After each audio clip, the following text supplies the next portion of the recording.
Dexter Morgan is one of the most iconic characters to come out of both Jeff Lindsay's books and Showtime's TV adaptation. But how different are these two versions of the same character? Let's take a closer look at the key differences, with a focus on how the books handle things compared to the show.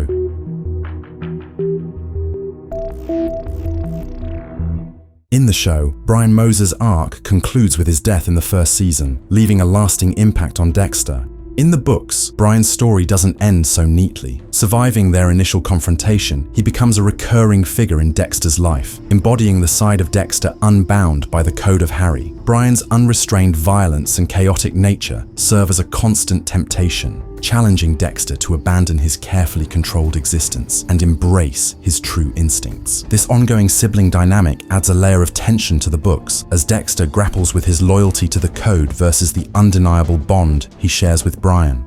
Their interactions force Dexter to confront the fragility of his moral framework, raising questions about whether his adherence to the code is genuine or merely a convenient excuse to satisfy his urges.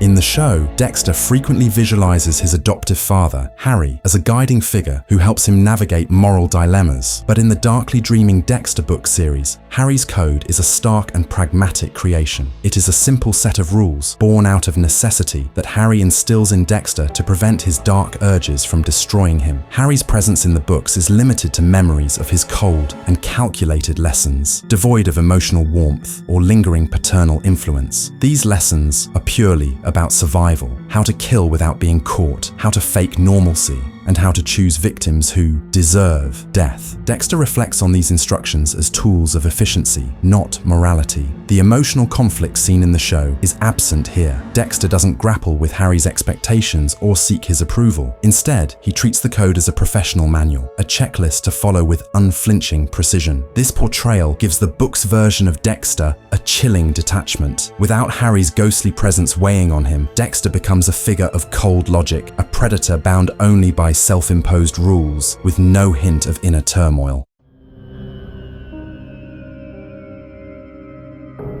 In the show, Deborah's relationship with Dexter is deeply emotional, marked by her eventual discovery of his secret. In the books, Deborah is primarily defined by her ambition. As a detective, she's driven, resourceful, and fiercely independent, but her bond with Dexter is more pragmatic than personal. She often relies on his forensic expertise, oblivious to the darkness lurking beneath his charming exterior. The narrative doesn't delve deeply into Deborah's feelings or emotional struggles. Instead, her character serves as a foil to Dexter's dispassionate nature. When Deborah eventually learns the truth about Dexter's secret life, her reaction is grounded in practicality rather than emotional devastation. She sees him as an asset in her career, a tool she can use to further her own goals. This dynamic shifts their relationship into one of convenience rather than trust or love. The lack of emotional depth in their bond underscores the book's colder, more detached tone, contrasting sharply with the show's exploration of familial loyalty and betrayal.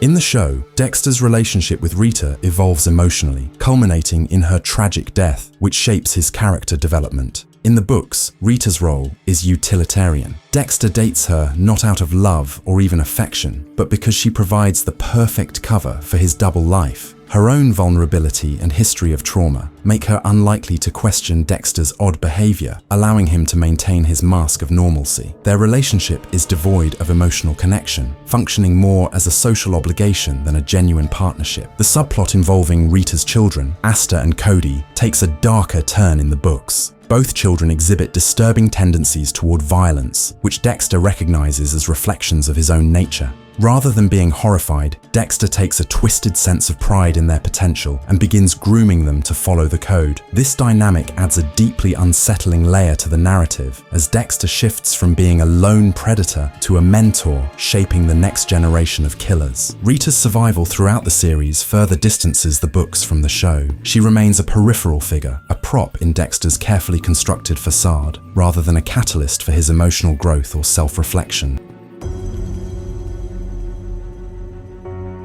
In the show, Dexter's violence is sometimes paired with emotional conflict, but this is not the case in the books. In the books, Dexter's murders are described with meticulous detail. The narrative plunges into his mind as he prepares his kill rooms, laying out his tools with the precision of a surgeon. Each step of the process, wrapping the room in plastic, securing his victim, and delivering the fatal blow, is recounted with an almost artistic detachment. Dexter's internal monologue during these moments reveals his chilling lack of empathy. He sees his victims not as people, but as problems to be solved. The act of killing is mechanical, a duty he performs without hesitation or regret. There is no moral struggle, no questioning of his actions. Dexter is laser-focused on the task at hand, and once it's done, he moves on without a second thought. The graphic nature of these scenes reinforces the book's portrayal of Dexter as a creature of pure instinct and logic. His kills are not about justice or redemption. They are about fulfilling a need, satisfying the demands of his dark passenger, and maintaining his carefully constructed facade. This cold, clinical portrayal of violence strips away any notion of heroism, presenting Dexter as a chillingly efficient predator who operates without emotional interference.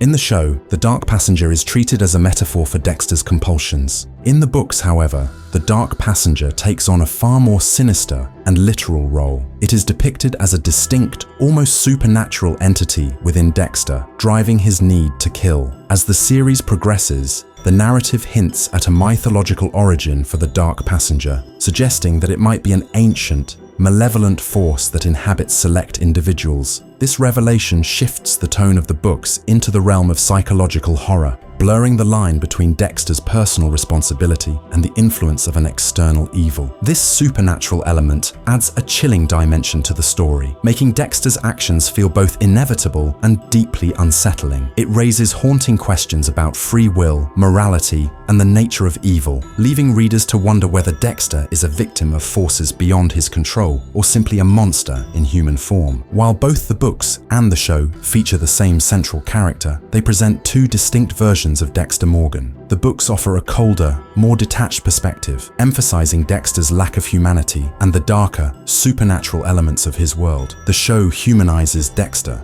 exploring his emotional struggles and relationships in a way that makes him more relatable. Which version do you think captures the essence of Dexter Morgan best? Let me know in the comments, and don't forget to like and subscribe for more deep dives into the world of Dexter.